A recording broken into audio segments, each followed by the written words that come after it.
Budaya Positif oleh Bapak Mahyuni ST. Kepada Bapak, waktu dan tempat disilahkan. Baik, Assalamualaikum warahmatullahi wabarakatuh.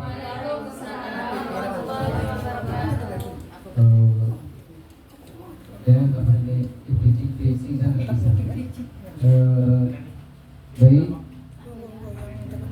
untuk yang pertama saya paparkan ini tidak terlalu banyak. Terusnya kita coba nanti sedikit berdebat gitu apa yang terjadi di sekolah kita. Kemudian cara penanganan yang benarnya bagaimana. Yang pertama, disiplin positif.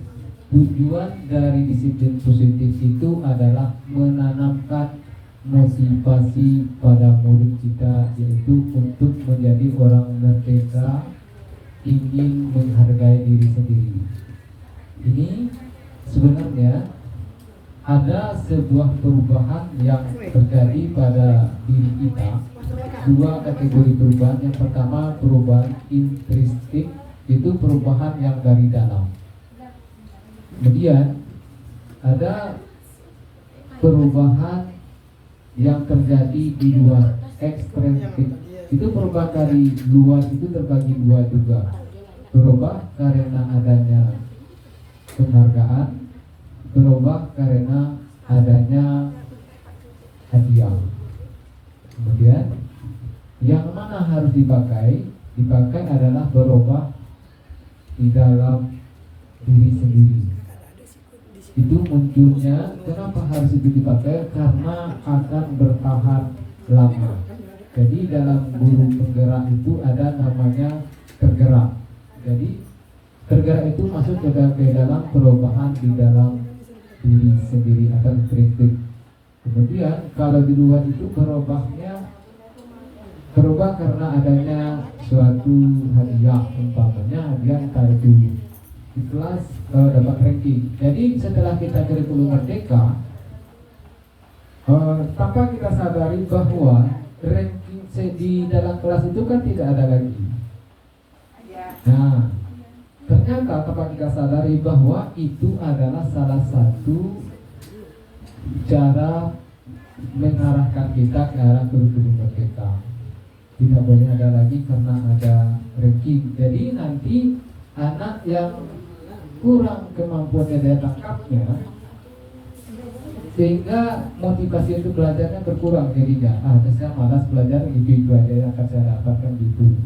Kemudian untuk berikutnya, yang penting di sini adalah yang di dalam kurikulum merdeka digagas di situ adalah dasarnya dulu kita. Dasarnya apa? Kita kembalikan ke filosofi Ki Hajar Dewantara, yang mana guru itu adalah guru yang harus dicari adalah guru yang dirindukan. Kemudian guru yang bisa menuntut, hanya kata menuntut, mengarahkan boleh tidak. Kemudian membimbing boleh tidak boleh. Kenapa tidak boleh membimbing? Kalau kita lakukan membimbing siswa, otomatis adalah kita masih membimbing ke arah yang kita kuasai. Contohnya kita hobinya umpamanya nari, maka kalau kita bimbing, otomatis kita akan mengarahkan anak ke arah menari. Jadi tidaklah nanti menuntunnya. Kalau menuntut berarti sesuai dengan kuadratnya dan yang sesuai dengan kuadrat yang dimilikinya. Itu restitusi sebuah cara menanamkan disiplin positif pada murid. Restitusi itu proses menciptakan kondisi bagi murid untuk memperbaiki kesalahan mereka. Ini menurut Gosen. Ini pernah terjadi waktu saya dulu. Ketika saya pernah ngajar dulu, ada siswa yang selalu tiap hari itu tanpa cabut. Tanpa cabut terus. Kemudian saya tanya, kenapa kamu cabut terus? Ternyata ada sebuah ketidakpuasan bagi diri dia di dalam kehidupannya. Itu ketika itu guru tidak paham bagaimana cara merangkul dia sehingga dia semakin menjadi-jadi. Tetapi Setelah saya coba merangkulnya, saya tanya kenapa kamu melakukan itu. Ternyata untuk menyentuh murid di dalam hatinya, butuh kita dekati, butuh kita ketahui kenapa dia bisa begitu. Kemudian berikut restitusi adalah proses kolaborasi yang mengajarkan murid untuk mencari solusi untuk masalah dan membantu murid berpikir. Jadi pertanyaan saya gini, kenapa yang ditulis di situ murid? Ayo, kenapa harus ditanya murid di sini? Di sini kata murid itu menurut Hajar Dantara ini adalah murid diibaratkan sebagai anak kita. Itu. Kalau kita bilang siswa atau siswi berarti masih ada batasannya. Kemudian ini segitiga restitusi yang sudah dijelaskan tadi, bahwa yang penting pertama sekali adalah menstabilkan. Tapi lebih lama apabila kita menstabilkan anak dalam keadaan dia berkelahi. Maka yang perlu lama kita lakukan adalah menstabilkan.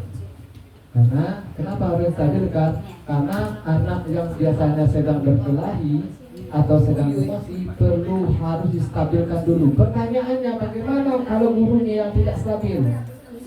Itu pertanyaannya. Gurunya di sini terbawa emosi di sini. Bagaimana cara menstabilkannya?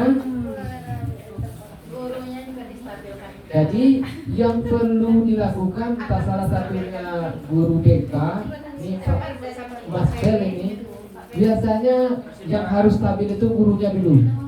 Karena dalam satu prinsip kata orang lama, semakin Anda emosi maka akan sehat Anda semakin hilang. Tidak boleh emosi. Kalau emosi rugi. Gula darah nanya. Asam urat naik. Jadi tidak jadi selesai. Kemudian setelah nanti menstabilkan, barulah kita tahap memvalidasi tindakan yang salah. Artinya kita menyingkronkan tindakan yang telah dilakukan oleh si anak, betul atau salah. Kemudian yang terakhir adalah menanyakan keyakinan kelas atau keyakinan sekolah. Yang berikut ini kebutuhan manusia sudah juga, tapi yang penting di sini adalah semuanya rata-rata masalahnya.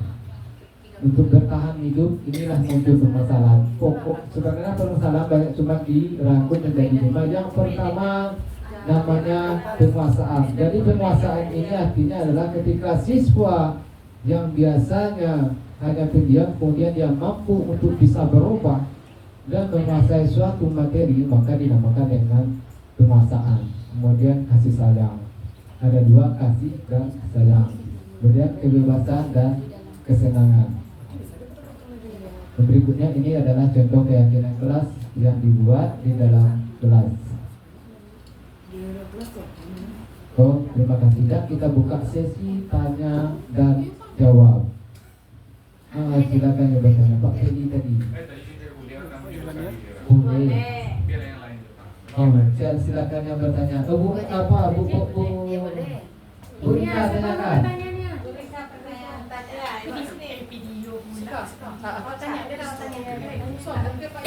Ya. Mic-nya Pak. Ibu Rika ke sini Bu. Ini mic-nya. Bagaimana jika sudah dilakukan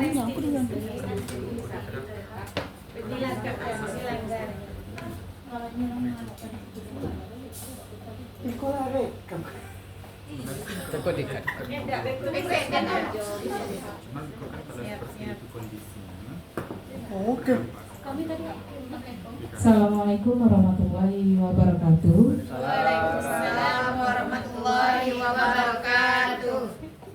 Izin bertanya Bapak, dari penjelasan yang Bapak uraikan tadi timbul satu pertanyaan bagi saya nih Bapak.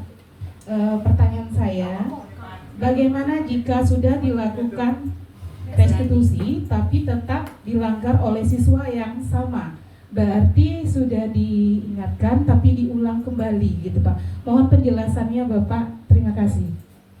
Sama-sama. Yang kedua, pertanyaan kedua, buat dua. Masih ada lagi Bapak Ibu pertanyaan? Nah, lah. Satu-satu dulu. Ada pertanyaannya, seandainya kita sudah melakukan restitusi dan ternyata anak itu tidak berubah, itu saja orangnya yang masalah. Oh, seorang guru itu ibaratkan adalah seorang petani yang menanam padi. Seorang guru ibaratkan seorang petani yang menanam padi. Nanti posisinya seorang petani yang menanam padi itu, apa tugasnya dari petani adalah yang pertama menjaga padi tersebut. Contoh pertama, dia akan mencari bibit yang unggul. Setelah bibit yang unggul, kemudian dia akan menyiangi, mengasih pupuk dan menghalangi hama yang masuk. Kemudian yang berikutnya baru dia akan mendapatkan hasil sesuai yang diinginkannya. Jadi pertanyaannya, seandainya itu saja orang yang keluarga musnahkan. Ada namanya di dalam menanam padi itu namanya hama. Hama itu entah itu walang sangit, entah apa. Nanti dia akan menyebar. Ini pernah saya tanyakan ketika ada fasilitator, bukan ada instruktur yang menanyakan, Pak, dia nggak berubah itu saja. Ya udah biarkan saja.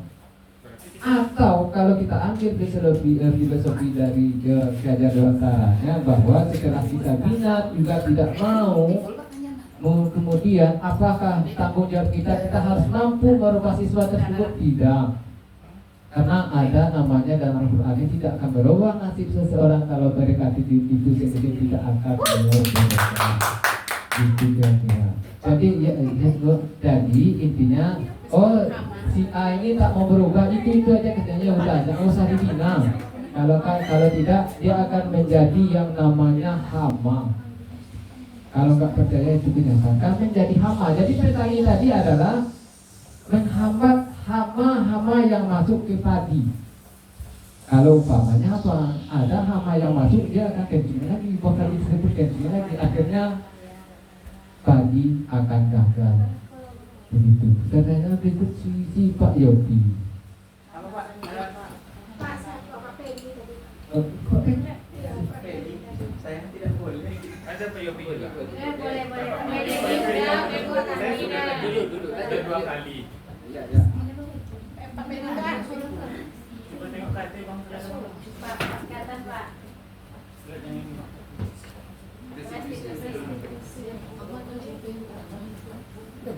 Baik, bismillahirrahmanirrahim. Assalamualaikum warahmatullahi wabarakatuh.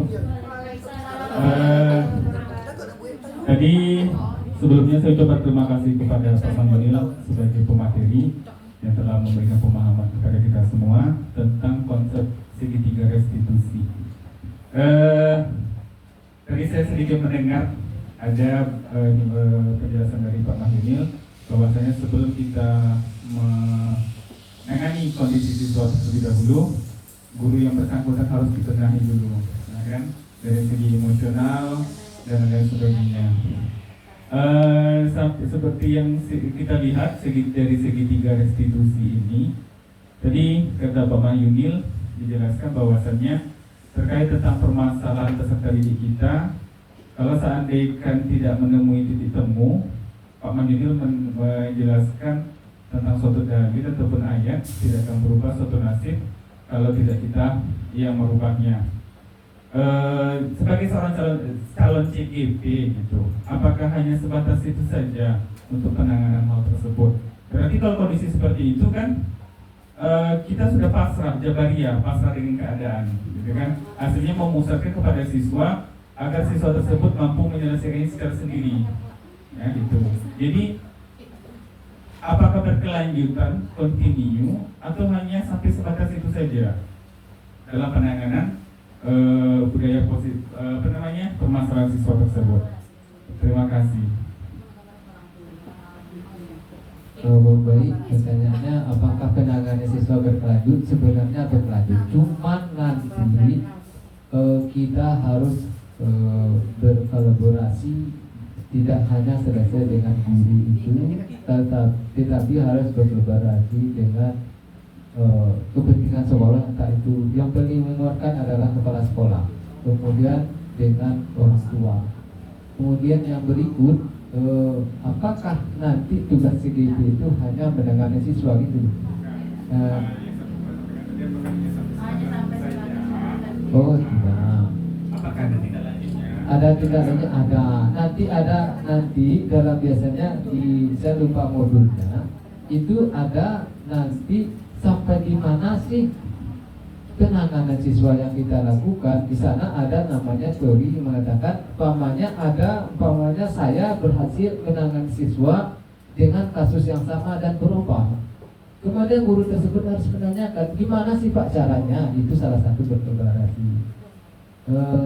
menangani siswa yang bermasalah. Apakah nanti berkelanjutan? Tengok dulu. Kalau sampai di mana perubahannya, dikatakan itu yang berhasil itu kan ada peningkatan berubah. Di sini kan ada segitiga restitusi. Kenapa harus seperti segitiga? Kenapa stabil itu letaknya di bawah? Artinya kalau kita ambil filosofinya, yang harus kita ambil pertama stabil dulu, baru kita hantam dia di validasi. Setelah validasi selesai, baru kita hantam menurun lagi. Kan itu sebenarnya. Kalau kita ambil gambar dari segitiga. Tidak sembarang orang membuat segitiga begini, artinya nambah restitusi segitiga. Artinya dulu kenapa stabil harus bawah, kenapa tidak dia samping? Kan itu maksudnya. Stabil itu dulu ambil tidak hantamnya dulu. Setelah kita ketahui identitasnya baru kita hantam ke atas. Validasi dengan tindakan yang salah apa yang dilakukannya. Setelah kita tahu baru kita hantam lagi dengan keyakinan yang ada. Sehingga membuat kenapa harus begini penanganannya, agar nanti mengenaknya ke dirinya atau berubah secara intrinsik. Gimana perubahan itu terjadi? Perubahan terjadi itu setelah kita menanyakan setelah kita belajar keyakinan. Nanti kalau mereka tidak juga berubah, Keyakinan itu tuh diberikan langsung atau Tidak. tidak bertahap-tahap? ini Pak sebenarnya keyakinan itu harus disesuaikan dengan visi dan misi sekolah dan keyakinan kelas. Yang paling kuatnya mana adalah visi dan misi sekolah. Itu apa itu visi? Visi mimpi. Kita bermimpi sekolah itu begini. Kemudian setelah itu harus ada misi. Misinya apa? Supaya capai mimpi. Begitu. Salah satunya harus ada ini. Setelah keyakinan dari visi misi yang kita lakukan, yang kita buat di sekolah, baru menanyakan keyakinan apa sih? Munculnya keyakinan dari mana? Dari visi dan misi dari sekolah. Jadi kemungkinan besoknya adalah kita harus menangani, harus membuat lagi yang namanya visi dan misi.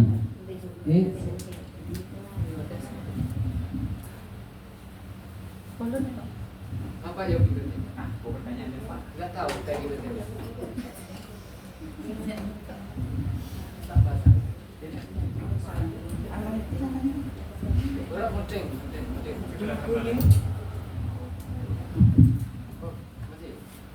Itulah. Iko pas BK Pak. Iya, betul sekali. Ini Ini BK. BK. Di bahasa Inggris tidak ada seperti ini. Ini langsung lolos dari CGP 20. Baik, saya lanjutkan kembali pertanyaan saya. Tengok di bawah. Oke. Lihat Pak, lihat. Sorry, maaf. Baik, terima kasih Pak Mahyudil, terima kasih waktunya telah memberi kesempatan kedua terkait tentang kebutuhan dasar manusia. Ya, ini sama seperti kayak teori Abraham Maslow, ya, tingkat dasar kebutuhan manusia.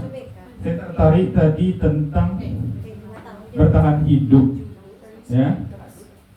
Yang jadi pertanyaan saya ada satu case permasalahan di dalam kelas. Peserta didik saya itu mengalami permasalahan di mana dia ada permasalahan tentang keluarga. Salah satunya orang tuanya yang perempuan sudah meninggal dan yang orang tua laki-laki itu melalang buana untuk mencari nafkah. Ya, jadi dengan kondisi seperti ini, sang si anak ini jarang mendapatkan kiriman dari orang tua. malah dia lebih banyak bekerja di luar, sehingga absensinya di dalam lokal itu banyak alfa Pak daripada hadirnya. Banyak alfa. Terus ketika ditanya, ketika dia datang hari ini, saya melakukan pendekatan, saya panggil, menemui saya, dia menceritakan bahwasannya dia mengalami kendala pada keuangan.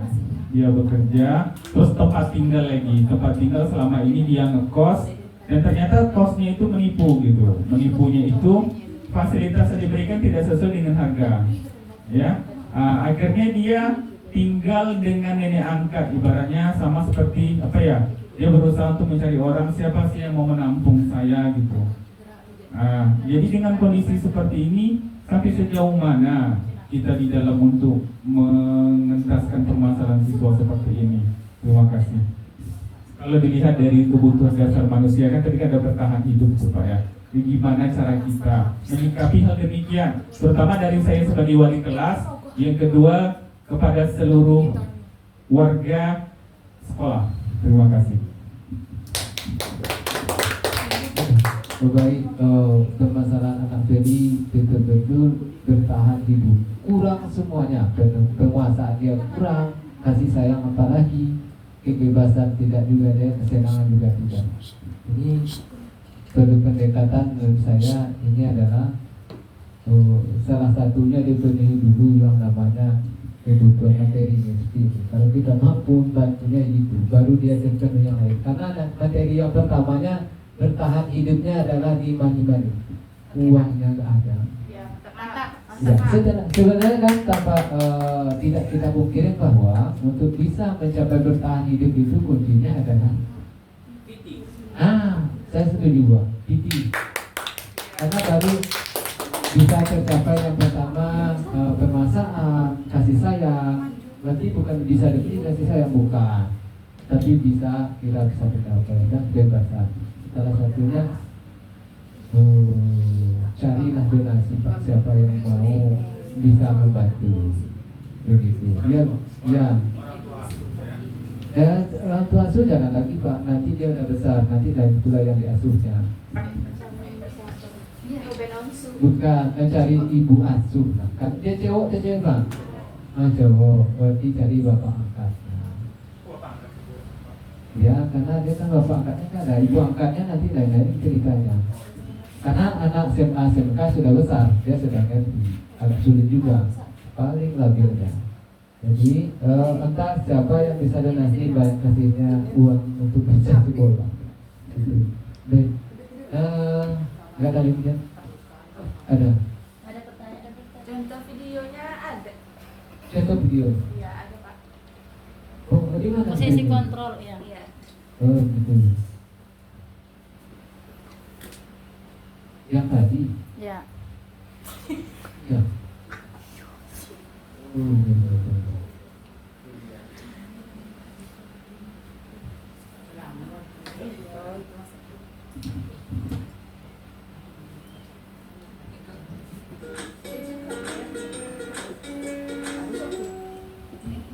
Salam bahagia Ibu dan Bapak guru hebat.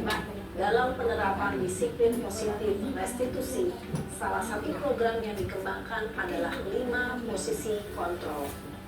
5 posisi kontrol dalam restitusi adalah proses perjalanan seorang pendidik agar dapat mengenali dirinya. Pada video kali ini, kita akan membahas tentang 5 posisi kontrol yang dikembangkan oleh Diane Gossen dan contoh penerapannya. No.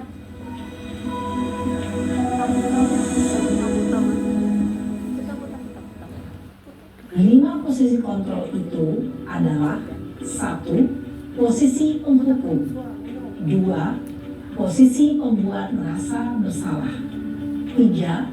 Posisi teman, 4. Posisi pemantau atau monitor, dan 5. Posisi manajer.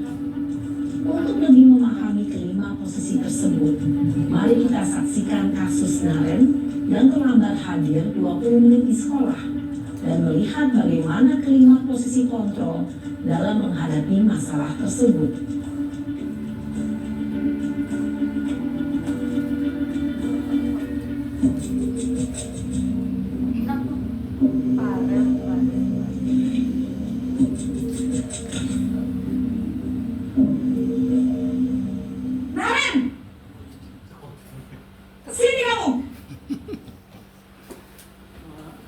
pagi Bu. Selalu terlambat. Kamu deh, pasti terlambat. Maaf Bu, saya Apa? Apa coba? Alasan kamu apa lagi? Kapan sih kamu tidak terlambat? Malas sekali ya kamu jadi anak. saya Dasar pemalas. Gak kapok-kapok sih kamu. Sudah berapa kali terlambat? Sana, kamu keliling lapangan basket 2 kali. kenapa saya harus keliling lapangan basket Bu? Kenapa? Kamu melawan ibu? Berani-beraninya jawab. Sudah terlambat, masih berani jawab pula. Sekarang, keliling lapangan basket 5 kali sekalian. Biar kapok. Cepat. Pergi sana ke lapangan basket. Posisi penghukum biasanya berbicara dengan nada tinggi, menghardik, menunjuk-nunjuk, menyakiti, dan menyindir.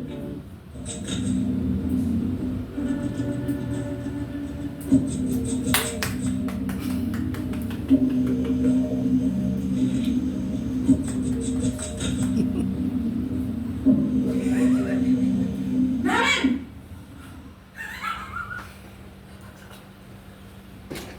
Selamat pagi Bu. Naren. Kamu kenapa terlambat lagi, nak? Ya Tuhan, Naren. Kamu senang ya bikin ibu susah ya? Kalau kamu terlambat lagi, nanti ibu yang ditegur bapak kepala sekolah, nak. Disangka ibu tidak bisa membina kamu. Duh, gimana ini? Maaf Bu. Duh, Gusti Naren.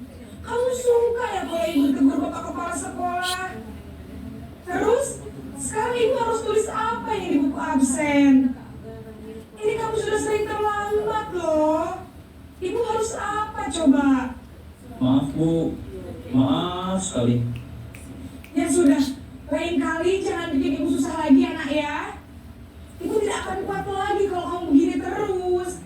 Bisa jatuh. Iya Bu, saya memang terlambat bangun tadi. Jadi biarpun saya lari kencang, tetap gak kekejar Bu. Start alarm kapan nih, Naren? Setelah pulang sekolah, Dapat menunjang motivasi intrinsik murid. Ya, tentu posisi manajer. Posisi ini memang posisi ideal yang ingin dituju setiap pendidik. Pada posisi inilah, guru dapat menerapkan disiplin positif yang berpihak pada murid, yang memerdekakan murid. Perjalanan seorang pendidik tentunya tidak mudah untuk sampai pada posisi seorang manajer.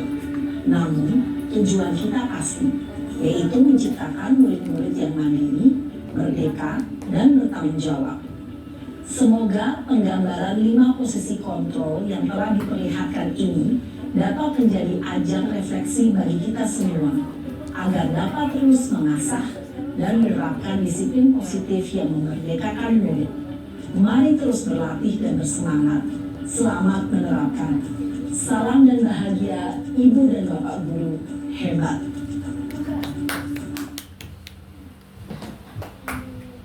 Baik, itulah tadi sebuah video yang kita tampilkan, itu tentang restitusi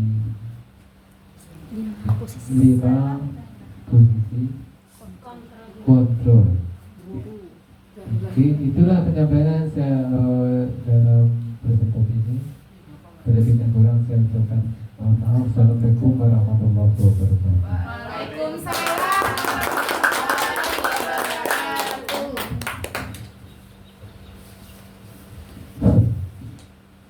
Itulah tadi penyampaian materi budaya positif oleh Bapak Mahyunil ST. Terima kasih kepada Bapak. Dengan berakhirnya materi tadi, maka berakhir pula acara kita pada siang hari ini. Saya sebagai pembawa acara mohon maaf atas segala kesalahan. Saya akhiri, wabillahi taufiq wal hidayah. Wassalamualaikum warahmatullahi wabarakatuh. Waalaikumsalam warahmatullahi wabarakatuh.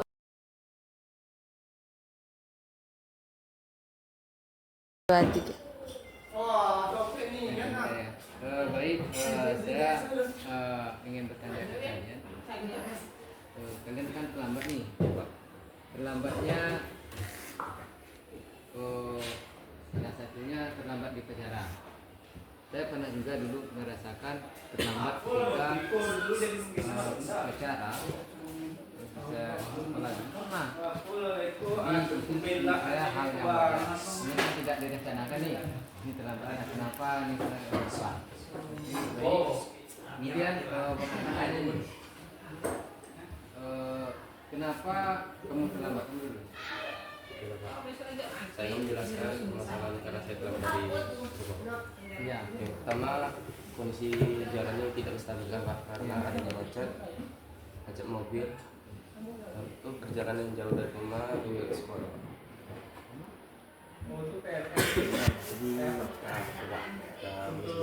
Jadi perut sakit itu. oh perutnya sakit, ini keluar semua. Baik, menurutmu terlambat itu apa ya? Kamu terlambat sudah sering kali kan? Jarang minggu semalam saya nggak terlambat. Minggu sekali belum. Menurutmu terlambat itu menyelesaikan sekolah yang telah atau melanggar kesepakatan sekolah yang kita buat ini?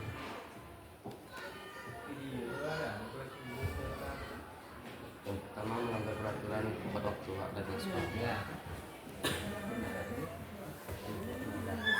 Kira-kira untuk ke depan ya, kamu berarti ini bisa dijadikan alasan kenapa? Karena kamu berangkatnya malam ya, karena jauh, kemudian di perjalanan ada macet mobil itu ya. Ini kira besok pemesanannya yang kamu nih, kenapa kamu bawa tukar bajunya masih? Tukar baju. Terus? Oh sakit perut? Iya. Oh sakit perut. Jadi intinya besok kira-kira besok bisa lebih cepat datangnya. Insya Allah. Baik, itulah berarti kira-kira ketika bapak ada guru lainnya umpamanya bukan bapak nih kalian terlambat langsung dihukum betul, kalian setuju nggak? Setuju Pak. Setuju. Kenapa harus setuju? Karena melanggar aturan sekolah. Baik, ketika ada hukuman dan ada sekuensi, menurutmu boleh atau tidak? Ada hukum atau sekuensi yang kamu lakukan ini aturannya kamu melanggar yaitu sekuensi ini boleh? Boleh. Kemudian udah melanggar peraturan juga.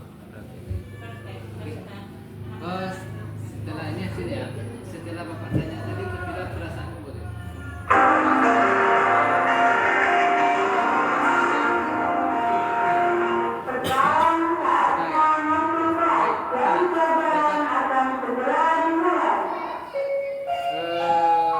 Sudah bahan jadi paling bukan. Salah satunya kebetulan bapak ikut guru penggerak dengan ibu. Ini materinya juga ada. Itu maksudnya. Jadi ketika yang lagi ya ketika kita tidak pacaran, itu bapak juga sama dulu. Bapak juga jarang pacaran juga. Cuman itu ada satu yang dilanggar yaitu namanya kesepakatan sekolah atau kesepakatan kelas yang kita langgar. Jadi Pak tanya apa kira-kira kalian nyaman yang kalian kerjakan sekarang? Enggak nyaman. Oke. Alasannya kenapa tidak nyaman? Karena Ya. alasan kami melakukan yang tadi, Pak. Iya. Tadi kan kami nggak lengkap kan, Pak. Ya. Jadi kami itu kan berbaris, takut kami dipojokkan, Pak. Jadi kami tuh mau nggak upacara biar nggak dipojokkan, ternyata dipojokkan Nah, juga, ya, lebih oke, dipojokkan. Baik, tentu alasannya takut tidak lengkap. Kemudian kenapa tidak upacara? Karena nanti takut takut berispan. Jadi yang kita langgar sekarang adalah kesepakatannya itu setiap hari Senin harus mengikuti upacara. Berarti kalian kan tidak nyaman nih dengan posisi tadi. Kenapa tidak nyaman? Baris depan. Malu, Pak. Baik. Jadi Kira-kira untuk kedepannya kita masih mau nggak mengulangi seperti itu? Enggak. Jadi apa yang harus dilengkapi? Apa Dasi yang sama- kurang? Ya, apa yang kurang, baik. Jadi besok yang harus dilengkapi dasi dan kurang agar nanti kalian bisa ikut upacara. Itu ya.